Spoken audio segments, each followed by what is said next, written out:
সম্পূর্ণ নতুন নিয়মে আপনার বাসাবাড়ির বিদ্যুৎ বিল কিভাবে বিকাশের মাধ্যমে আপনি নিজেই পরিশোধ করবেন, তো সেই প্রসেসটি আজকের এই ভিডিওতে দেখিয়ে দিব।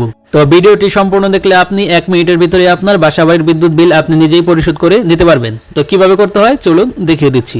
Welcome back. তো ফার্স্ট অফ অল আপনাকে যে কাজটি করতে হবে, আপনার ফোনের বিকাশ অ্যাপ্লিকেশনে চলে যেতে হবে। তো আমি জাস্ট আমার ফোনের বিকাশ অ্যাপটি ওপেন করে নিচ্ছি। তো যাদের বিকাশে আপনি ভিডিও ডিসক্রিপশন লিঙ্ক আছে, তো অবশ্যই লিঙ্ক থেকে ক্লিক করে অ্যাপটি ডাউনলোড করে নিতে পারেন। তো তারপর আপনি বিকাশ অ্যাপে আপনার পিন দিয়ে তারপরে বিকাশ অ্যাপে লগ ইন করবেন। আর অবশ্যই আপনি যত টাকা বিদ্যুৎ বিল দিবেন তত টাকা আপনার বিকাশ অ্যাকাউন্টে রাখবেন। তারপর এখান থেকে দেখতে পাচ্ছেন পে বিল বলে একটি অপশন আছে। তো সিম্পলি জাস্ট এখান থেকে পে বিল এই অপশনে ক্লিক করবেন। তো ক্লিক করার পর এখান থেকে ফার্স্ট অফ অল দেখতে পাচ্ছেন বিদ্যুৎ অপশন আছে। তো এখান থেকে বিদ্যুতে ক্লিক করে দিবেন। এরপর এখান থেকে এরকম দুইটি অপশন চলে আসবে। তো এখান থেকে দেখতে পাচ্ছেন পল্লী বিদ্যুৎ প্রিপেইড, পল্লী বিদ্যুৎ পোস্টপেইড। তো এখান থেকে আপনি পল্লী বিদ্যুৎ পোস্টপেইড, তো জাস্ট এখানে ক্লিক করতে হবে। তারপর এখান থেকে আপনার মাসটা সিলেক্ট করতে হবে, আপনি যে মাসে বিলটা দিবেন। তো আমি জাস্ট এখান থেকে এপ্রিল মাসে বিল দিব, তো এপ্রিল সিলেক্ট করে দিলাম। তারপর এখান থেকে দেখতে পাচ্ছেন SMS অ্যাকাউন্ট নাম্বার দিন। তো এখানে আপনার বিদ্যুৎ বিলের যে কাগজ দেওয়া হবে, তো সেইখানে আপনি দেখতে পাবেন উপরের দিকে আপনার গ্রাহক হিসাব নং অথবা SMS নং বলে একটি অপশন আছে। তো এখান থেকে আপনার গ্রাহক হিসাব নং অথবা SMS নং, তো জাস্ট আপনাকে এই নিচে যে সংখ্যাগুলো আছে, তো এই সংখ্যাগুলো জাস্ট আপনাকে এখানে লিখে দিতে হবে।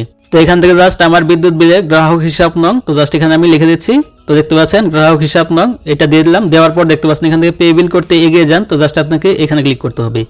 এরপর এখান থেকে ফাইনালি এরকম একটি পেজ চলে আসবে। তো এখান থেকে আপনার বিদ্যুৎ বিলটা দেখতে পাবেন। তো অবশ্যই আপনি আপনার পল্লী বিদ্যুতের যে কাগজটা দেওয়া হবে, তো সেটার সাথে মিলিয়ে দেখবেন তো এটার মিল আছে কিনা।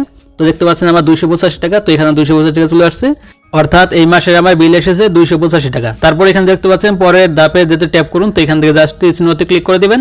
তো ক্লিক করে দেওয়ার পর এখান থেকে আপনার বিকাশের পিন নাম্বারটা দিতে হবে। তো পিন নাম্বারটা দিয়ে এখানে পিন কনফার্ম করুন। তো জাস্ট এখানে ক্লিক করে দিবেন। তো ক্লিক করে দেওয়ার পর তারপর এখান থেকে দেখতে পাচ্ছেন পে বিল করতে নিশ্চিত করুন। তো এখানে আপনাকে পে বিল করতে নিচের দিকে দেখতে পাচ্ছেন পে বিল করতে ট্যাপ করে ধরে রাখুন। তো জাস্ট আপনাকে এখানে আপনার ট্যাপ করে ধরে রাখতে হবে।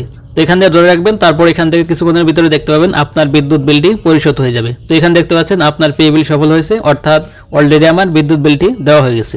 এরপর এখান থেকে নিচের দিকে দেখতে পাচ্ছেন পরবর্তী অপশন আছে। তো এখান থেকে পরবর্তী ক্লিক করবেন। তারপর এখান থেকে দেখতে পাচ্ছেন রিসিট ডাউনলোড করুন। তো এখান থেকে আপনার বিদ্যুৎ বিলের রিসিট ডাউনলোড করতে রিসিট ডাউনলোড করুন। তো জাস্ট এই বাটনে ক্লিক করে দিবেন।